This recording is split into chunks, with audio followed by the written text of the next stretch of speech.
Bismillahirrohmanirrohim. Assalamualaikum warahmatullahi wabarakatuh. Perkenalkan, nama Ibu Raden Nurtakuyasara. Ibu adalah guru produktif di Teknik Instalasi Tenaga Listrik. Ibu ucapkan selamat datang di SMK Negeri 1 Cihampelas bagi kalian yang sudah terpilih dan terseleksi untuk masuk di sekolah ini. Selamat mengikuti PLS, pengenalan lingkungan sekolah. Di kesempatan kali ini, Ibu diberikan amanah untuk memberikan materi tentang parenting. Dari judulnya mungkin kalian bertanya-tanya, parenting ya, kok buat kita sih? Kan kalau parent itu buat orang tua, tidak masalah ya.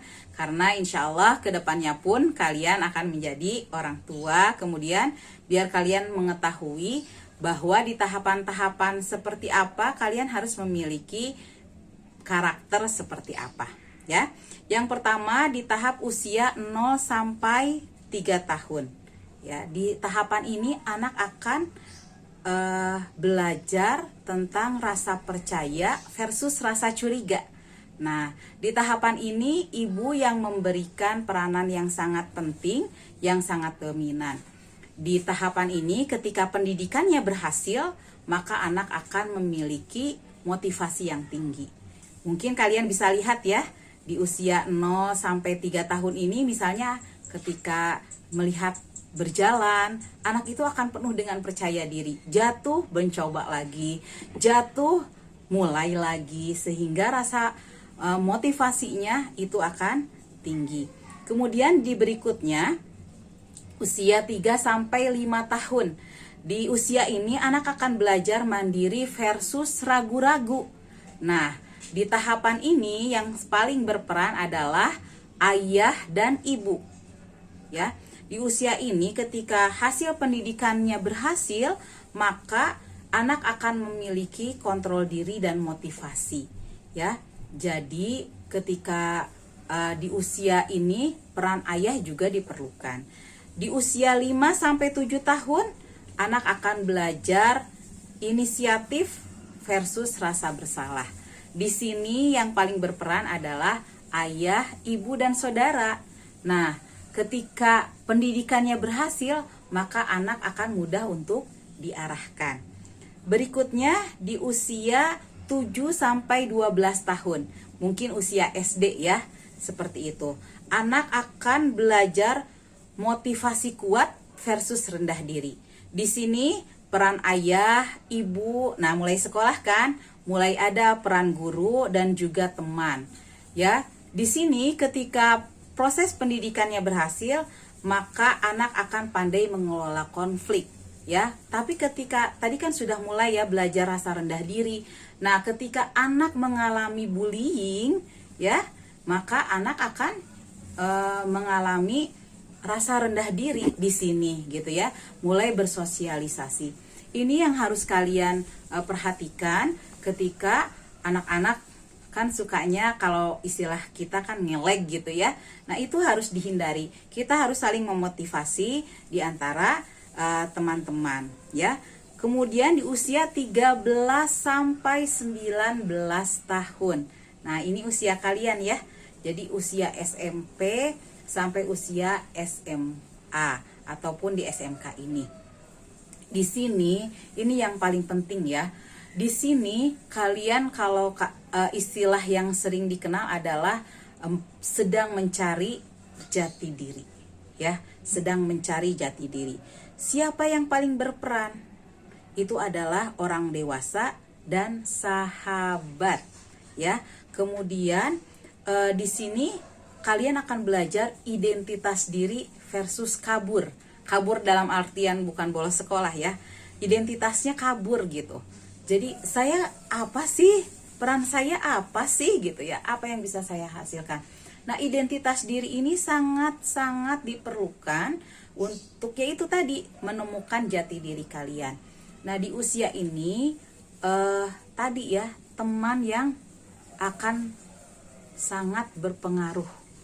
Nah, makanya nanti mudah-mudahan Allah memberikan kita kesempatan untuk bertatap muka ya, tidak hanya melalui daring. karena pandemi ini, ya kita juga jangan lupa untuk mendoakan semoga pandemi ini segera berlalu.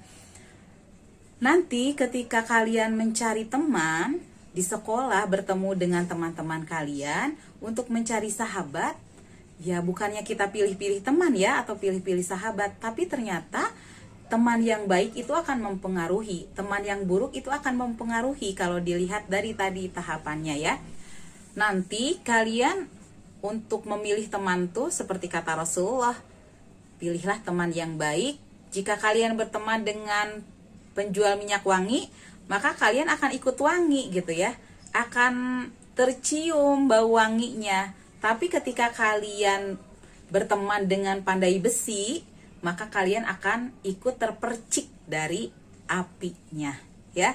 Jadi hati-hati dalam memilih teman. Sekali lagi, bukan karena kita pilih-pilih, tapi ternyata teman yang baik harus dipilih ya.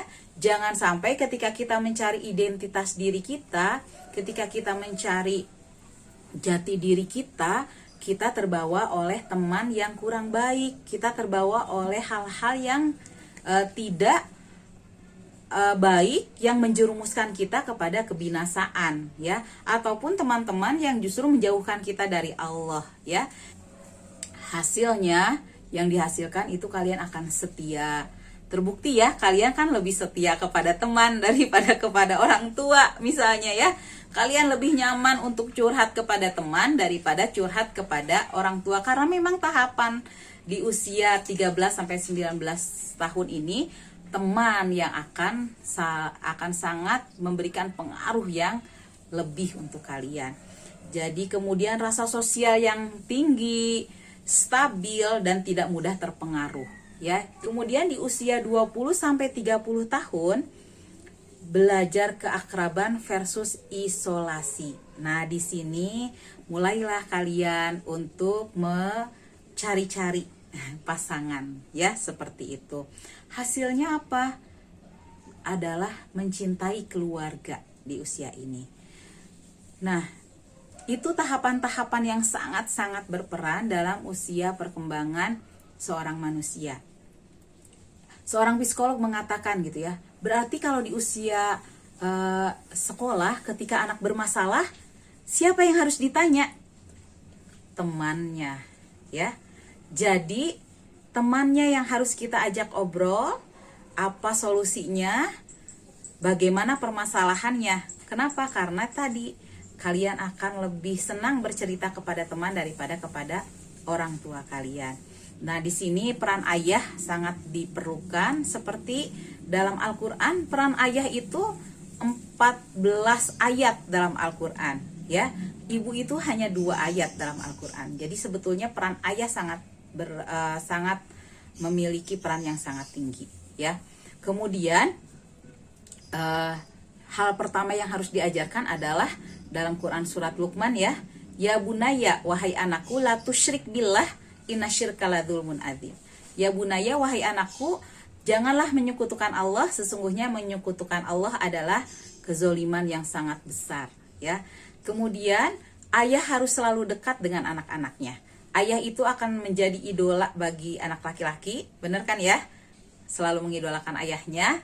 Kemudian itu akan selalu menjadi cinta pertama bagi anak perempuannya. Makanya nanti anak laki-laki ataupun nanti kalian yang perempuan ketika menikah ya, doronglah laki-laki itu untuk memiliki 3 peran. Yang pertama itu pencari nafkah ya. Yang kedua mendidik karakter anaknya. Dan yang ketiga, mencintai istrinya. Ketika seorang ayah mencintai istrinya, maka anak-anaknya akan terbiasa untuk menghormati ibunya, insya Allah. Itu saja yang bisa Ibu berikan di materi kali ini. Semoga bermanfaat. Mohon maaf atas segala kesalahan.